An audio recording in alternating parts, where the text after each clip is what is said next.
2 years later, they're still lockdown, still booster shots, still vaccine passports, still masks. They're trying to take your freedom back. Take your mask off and burn it. Stop taking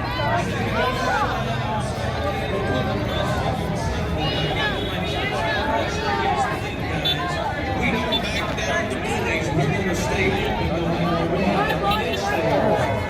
Here's the thing. They want a national lockdown this year. This year was on the locals. This year they want a national lockdown. So 2 weeks ago, I stood before my church and I said, if those Luciferians think they're going to shut down this church,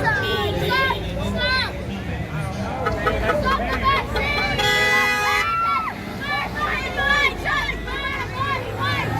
Stop the vaccine! Stop the mandate! My body, my choice! My body, my... Stop the vaccine for early vaccine! Stop the mandate!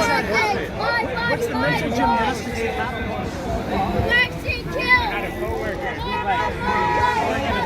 Small little house to go to the bathroom for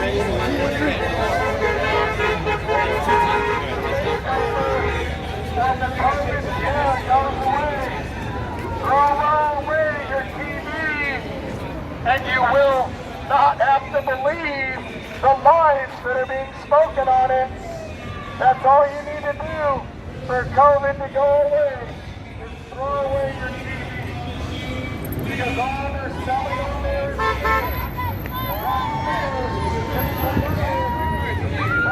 They don't talk about that.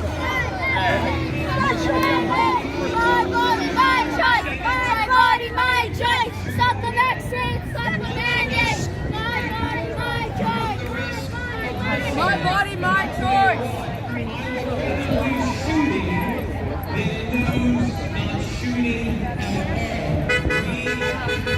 I know it.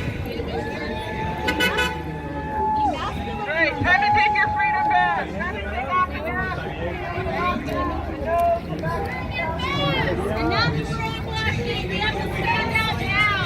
we will not have a tomorrow to fight for. This is the moment. Now I'm going to tell you a story about a pastor from January of 1776. You guys like Dr. Cordy Williams, 1776, Forever Free? There was a pastor in January of 1776. He delivered one of the most famous sermons ever to be preached on American soil. His name was John Peter Muhlenberg. And he got up in January of 1776 and delivered a sermon out of the book of Ecclesiastes. That's the book that talks about there's a time for everything. There's a time for mourning, and there's a time for rejoicing. There's a time for planting, and there's a time for harvesting. Well, he ended his sermon in January of 1776 with this phrase. He said, there's a time to preach, and there's a time to fight. Right now is the time to fight. And he stepped down from his pulpit, and they began what was called the Black Robe Regiment of pastors who got the men in their congregations to go in and fight for freedom. We are at a season that we must fight. And if we don't fight, we've already lost. But if we will fight, I can promise you, we will win. You see, in Nazi Germany, whenever they started things that are eerily similar to what we're seeing today, you realize they just didn't murder 6 million Jews overnight. They began with a gold star. And then they said Jews are not allowed to sit on public park benches because the Jews would infect the Germans with diseases. The next law was Jews were not able to swim in public swimming pools because the Jews carried certain diseases that would infect the Germans. And so it was an incremental progression towards what we know as the Holocaust. It didn't happen overnight. Dietrich Bonhoeffer, who lived through all of this, said something that I think resonates today, and this is what he said. Not to speak is to speak, and not to act is to act. This is a moment where each of us has to continually speak. This is a moment when each of us has to continually act. And when I say act, I want to give you 3 T's to leave you with, because I've got to go back to Tulsa, Oklahoma and preach to my church tomorrow, so I can't be here much longer. I'm going to give you 3 T's. Number 1, how do we get on the offensive? We invest our time. It is so beautiful to see so many of you here today investing your time to be encouraged, empowered, and equipped to go and do what you're called to do. Number 1, you have to invest your time. Number 2, you have to be willing to invest your talent. Every single one of you have been gifted with certain talents that are unique to you. And when you bring your talents alongside those who are around you with their talents, all of a sudden we become an unstoppable force that nobody can stop, because we are united together with a common purpose and a common cause, and that is that freedom would ring not only in the United States of America, but right here in California. We invest our time, we invest our talents, and then thirdly, we invest our treasure. Jesus said, where your treasure is, There also is your heart. that's where your heart is at. That's right. Now listen to me. Stop funding deep state companies that hate this country. Stop spending your money there. Start putting your money with America First companies that love the United States of America, such as MyPillow and Mike Lindell, who's risking everything right now for you and me. If you want to go buy some sheets, don't go down to Macy's. They hate you. Go to MyPillow.com and buy your sheets there. You say, why are you promoting MyPillow? Because Mike Lindell is a warrior and we need to support him. That's why. In fact, I was with Mike yesterday. We were in Grand Rapids, Michigan. And I said, Mike, I'm coming to California and I'm going to tell them to buy your pillows. And so listen to this. If you guys will go to MyPillow.com, they've got over 100 different items you can buy. MyPillow.com, and when you check out, if you use the promo code Jackson when you check out, Mike's going to give you 66% off your order, because he loves what you're doing, standing up and fighting for freedom. Let's use our time, let's use our talent, let's use our treasure. God bless you guys. God bless the great state of California. Thank you so much for all that you're doing.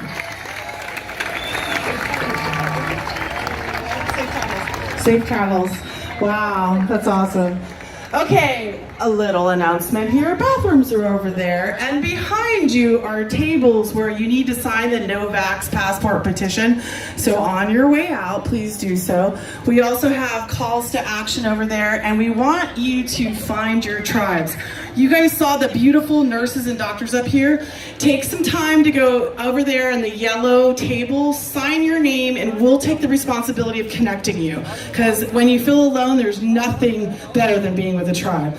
Okay, speaking of which, we are going to welcome firefighters to the stage, because we have Evan Davis who's going to speak on behalf. If you're a firefighter, you're a policeman, come on up.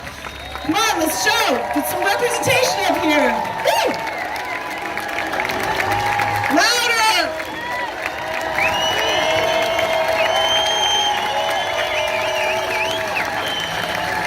Oh, we have some soon-to-be firefighters up here. So Evan Davis has been a firefighter in the Los Angeles County Fire Department for 11 years. Thank you for your service. I appreciate you. And he proudly serves the community of Inglewood, Lenox, Hawthorne, and West Athens. Give it up for Evan! Woo!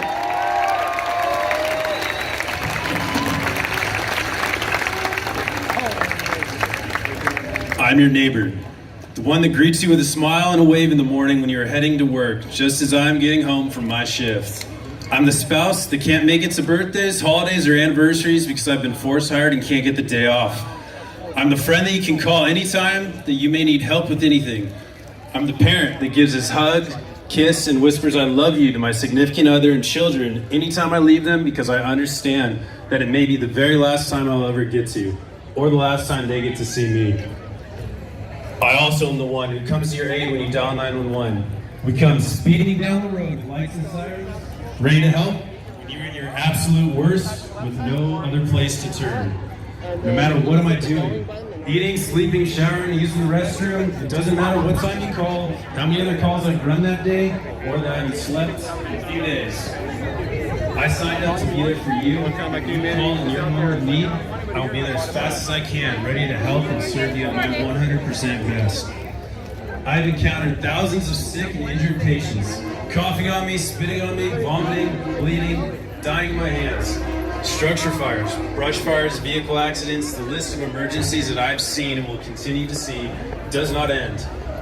My fellow frontline workers have all seen this too. Those images, those memories, we do not forget any of it. I remember the lifeless faces when I go to sleep at night. and read your whole bio. I remember the feeling of holding a lifeless child in my arms when I go to hug my son and kiss him goodnight and tell him how much I love him. I remember being asked, "I'm going to be okay, right?" and giving the last words of comfort that person would ever hear. I remember the devastation of patients' faces, their agonizing howls and moans when you have to tell them, "We're truly sorry, but we did all we could do. They're gone." The ones I speak of, the faces I remember, belong to you. They belong to you and all the loved ones. I speak of the public we have sworn to protect. We will always be here for you, each and every one of you, no matter what. Despite all those things, this job is hands down the best job in the entire world. It is filled with immeasurable joy and satisfaction when I'm able to make a difference. Whether it's pulling someone out of a burning building or taking an extra 5 minutes after a call to show the neighborhood kids the ladder truck and the fire engine how to squirt some water. The smiles and excitement are more than enough. That moment for us takes no effort at all. The lasting impact of the moment is simple as letting a family tour the station or sit in the driver's seat of the fire engine is immeasurable. We're role models for the public and future generations. We are given the opportunity to embody courage and strength for the people who need it the most. I've never seen my badge, the courage of my firefighter tower. I've never been that proud badge to my chest in front of all my loved ones. Join us. Such pride for what I've accomplished and what the badge represents. The badge represents years of dedicated service by those who came before me. I truly am standing on the shoulder of giants. On that day I swore an oath, the same that those who came before me swore. I know to protect and defend the United States Constitution and the Constitution of California from all enemies, foreign and domestic. Thoughts of running from an enemy has never crossed my mind. I have a job to do and a work to done. No excuse. There are no second thoughts, we simply do it. That is what the job is all about, and nothing can compare. That is why I love being a firefighter. As you all know, it's 2 weeks to flatten the curve, enough time to give the hospital a fighting chance, and being up your hand against this unknown foe. Join us. Please park your car and join us. Flattening the curve involved Join us. We need some peacefully march to fear. That's right. Bring that. Bring that good, sexy. 24 hours a day, 7 days a week, perpetuating fear. Eventually, no full-blown lockdown. Unprecedented times we live in. Continually parroted, this is the new normal. We need you to join us. Let's peacefully march to fear. I wore this mask, and I wore all the PPE. I adjusted to the ever-changing waves of information that seemed to come every day, even when I had to reuse my surroundings. The job that I love, the job that I've poured my heart and soul into is being threatened. Anything that gets put into my body is my choice. I refuse. I do not comply.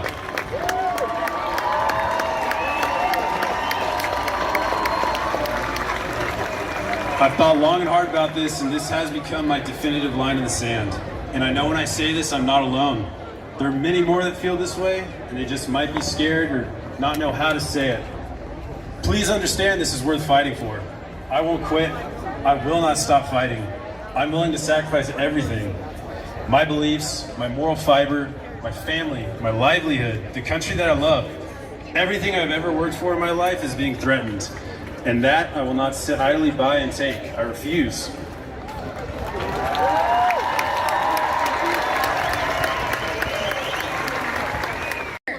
We don't live in North Korea or China. We have freedom here. If you want to get it, that's perfectly fine. No one should force you and you shouldn't feel shamed. But your fear doesn't end my freedom.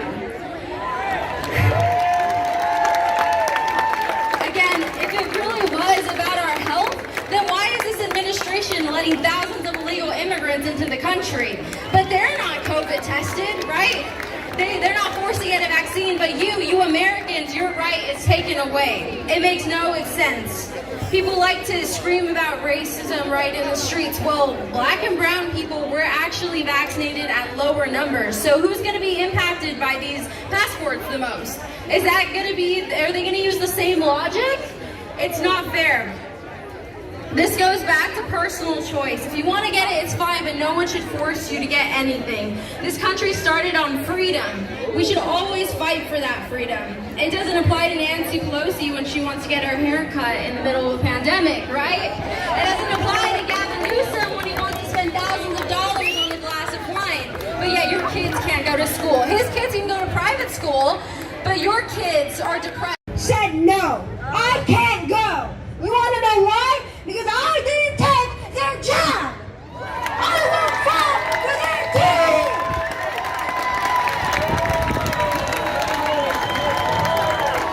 They are destroying our future. They are tearing my life down, and they're going to do it to every one of you, everyone here. You know, I recently read a quote from MLK Jr. There's an injustice in one place, there's an injustice everywhere. And this, my friends, is an injustice! I am shaking with anger, I am shaking with sadness, and I am shaking with rage because we cannot let this stand anymore! Go with me! Thank you all! God bless you all! This is me! Look, you can find me everywhere, Lucky Basari. Eighth grade, stand up, you guys! Rock it up!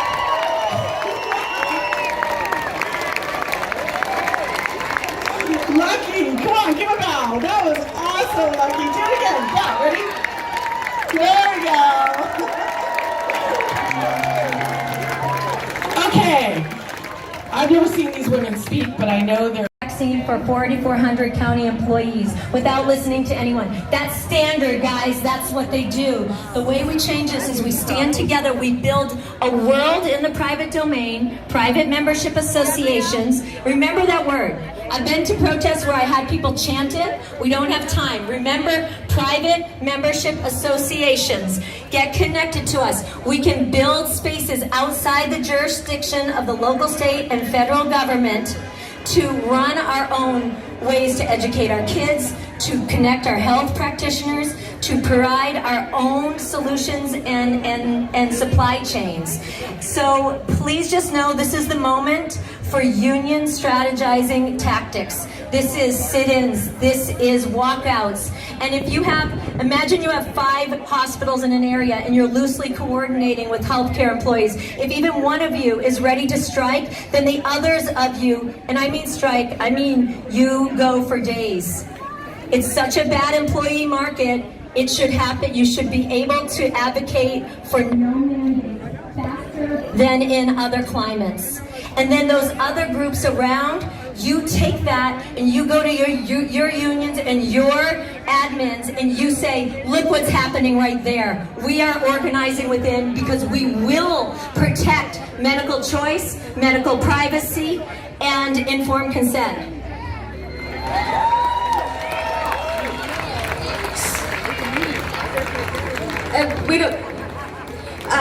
What Tara is saying is find your inner Cesar Chavez. My mother was an organizer for Chavez, and she knew the power of boycott, he knew the power of marching, and he knew the power of getting in the streets and getting organized. Now is the time to get organized. If you go to our website, freedom-angels.org, you can register. You can also go to our YouTube